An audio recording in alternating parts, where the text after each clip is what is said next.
ఇందిరమ్మ అమృతం ఈ పథకాన్ని మే 29, 2025న భద్రాద్రి కొత్తగూడెంలో సీతక్క ప్రారంభించారు.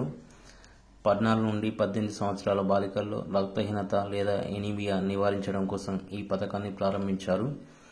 ఆడపిల్లలకు శక్తినిద్దాం, ఆరోగ్య తెలంగాణను నిర్మిద్దాం అనేది ఈ పథకం యొక్క నినాదం. భద్రాద్రి కొత్తగూడెం, కుమ్రంభీం ఆసిఫాబాద్, జయశంకర్ భూపాలపల్లి జిల్లాలలో ఈ పథకాన్ని ప్రయోగాత్మకంగా ప్రారంభించారు. నేషనల్ ఫ్యామిలీ హెల్త్ సర్వే 6 ప్రకారం ఈ 3 జిల్లాలలో అత్యధికంగా రక్తహీనత కలిగిన బాలికలు ఉన్నారు. అందువల్ల ఈ పథకాన్ని ఈ 3 జిల్లాల్లో ప్రారంభించారు. రాష్ట్రం మొత్తం బాలికల్లో 64% మంది రక్తహీనతతో బాధపడుతున్నారు. అయితే ఈ పథకం ద్వారా అంగన్వాడీ కేంద్రాల ద్వారా పోషకాహారం అందిస్తారు. ఈ పోషక ఆహారంలో పల్లీలు మరియు చిరుధాన్యాలతో తయారైన చిక్కీలను అందిస్తారు.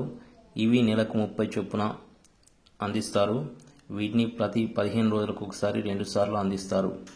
ఎనీమియా అనగా రక్తంలో హిమోగ్లోబిన్ లేదా ఆర్బీసీలు తగ్గడం.